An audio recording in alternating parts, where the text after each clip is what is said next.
Hello. What do I want to talk about? What do I want to say? A little bit about me and how I'm feeling. I've lived in England all my life. I'm 55 years old. I was born in 1970. And I've seen many different governments and many different prime ministers come and go. And I've not really followed politics much. And I'm proud of my country. I'm proud to be English. And I'm proud to be British. In my garden I have the cross of St George flying. And it's not because I'm far right. It's not because I'm racist.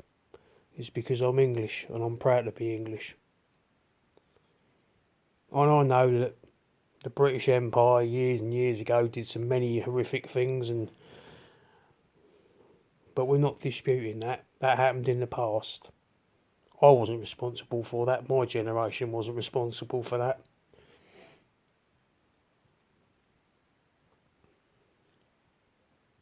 My grandfather on my mother's side fought in World War Two. His generation were responsible for stopping us getting invaded by Nazi Germany. And we remember those guys that laid their lives down and paid the ultimate sacrifice, and not forget that. But this is where I see what's going on in the country today, and it hits me right in the heart. And it saddens me. All the unrest that is being felt by the British public, all the things that are going on within government. Yeah, illegal migration being one of them. Now, I said I'm not racist, and I'm not. I have no problem with someone wanting to settle down in this country, providing they come here and they do it legally and they sign the papers, they get a job, they work, they respect our laws, they respect our culture, and they respect our way of life. I've got no issue with that at all whatsoever. But what I'm hearing is illegal migrants coming into the country, we don't know who they are, where they come from, and then you hear them breaking our laws. What these people should be told is, you have entered the United Kingdom illegally. If you get found breaking any of our laws, there's no ifs and buts about it, we will deport you. So while you're waiting for your asylum to be processed, behave yourself. Don't behave yourself, we will find out where you come from and we'll get rid of you. It's that easy.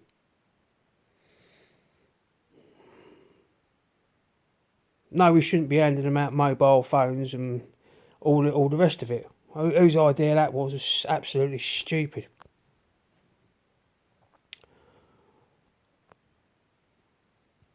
But I never thought I'd see the country that I live in.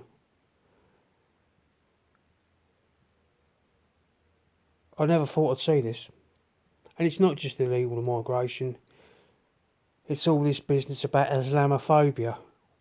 I ain't got a problem with Muslims. If people want to come over here and they want to practice their faith and they want to be part of Islam, I ain't got a problem with it. But me, I don't. I don't want to become Muslim. I don't want my country to become Muslim. I'm not interested. I'm not remotely a bit interested in Islam. I'm not saying I hate Muslims, because I don't. But the way things are going, Islam is going to be a threat to our British way of life. Because we have weak people running the country that seem to think that we've got to be nice to the Muslims. What about the Jews? What about the Christians? What about the Hindus? What about many other faiths people that live in this country? People that have come from abroad that fought for this country. Like the Gurkhas who served in the British Army. that are still serving the British Army today. People from the West Indies that served in the British Army in World War Two or had relations serving in World War Two. Or even still, some of them actually serve in the British Army today. Or the RAF, or the Navy.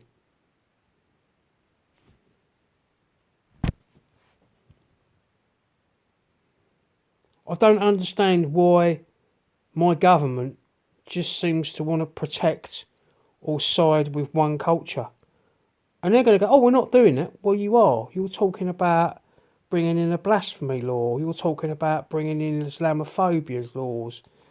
The Muslims are jumping up and down about their Sharia law. Why do they need their law? We've got our laws. We've got our own British laws. I haven't got a problem with people if they want to live here. I ain't got a problem with multicultural society. But they've got to remember, we've got to remember that everybody lives here in the United Kingdom and they live under British law. And the British law should be fair for everybody. Whether you're Jewish, Christian, Muslim, Hindu, Buddhist, there's probably be another half a dozen religions I've not even mentioned. And I think that people in government start needing to use common sense. We need to start putting our own first. Our own people first. How many homeless people have we got? I did a video about this earlier. How many homeless people have we got living on the street? How many kids have we got living on the streets or sleeping rough? Why ain't they getting the help? Why are we helping illegal migrants? And once they started coming over and putting them up in hotels and giving them free stuff, well, that all went back to their mates. Go, hey, guess what? I've come to the UK, mate. They've given me this. They've given me that. It's pucker. It's cushy. You ought to get yourself over here, buddy. Why do they come over here? And why should we put up with it? Because like I say, if you want to come into this country and you want to do it legally, and you sign all the papers and we're happy to bring you over and you obey our laws, respect our culture and respect our way of life, I ain't got a problem with that. I work in the care industry. I've worked with many people from many different countries. And you know what? Some of the foreigners I've met with are the most caring people I've worked with. I admit I've met a few that are absolute complete, well, I wouldn't give them the time of day, but I've met English people like that. I've met Scottish people like that. You know, everybody from every different walk of life is different. Not everybody's the same. But in the 55 years of me living in this country, I never ever thought I'd see the country in the state it's in now. And if someone from government's watching this, whether you be a Labour politician or a Conservative or a Liberal or member of Reform,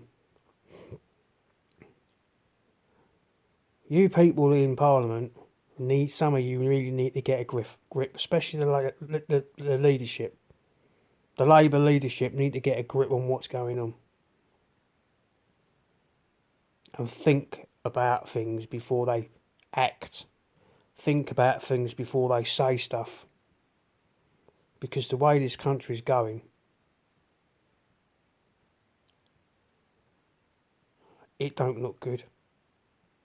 And I don't want to say there's going to be more unrest. But there's going to be more unrest. Because the British public are getting fed up with it. I'm not inciting people to go out and riot. Quite on the opposite.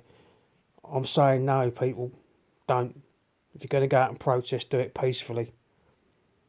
But unfortunately, the way things are going, I can see it getting... And I think certain people within the government, they know.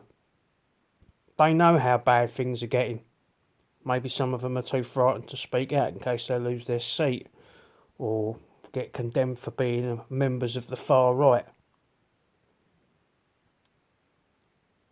And some people might be saying, oh, you're weaponising this, you're doing that. You've got some of the left the anti-racist people. It's like this. A people united that stands together is a really, really good force. A country that stands together as one is a force to be recognised with. But a country that's divided like it is now isn't good. And we are a country of division. And it ain't good. And that is not the British way. That is not how United Kingdom, that's not how Britain should be. I'll give you a history lesson. 1939 to 1945, this country had so many different nationalities in it. We had Poles, Czechs, people from France, Dutch, Belgians, Americans, Canadians, South Africans, New Zealanders. So many people from all over the world were here, living here and fighting. And we all united under one banner, the Allies, to defeat Nazi Germany. And that one people was united. We're not at war with Nazi Germany or anybody like that. So why are we, a country that isn't at war at the moment, why are we so divided? Why is our community so divided?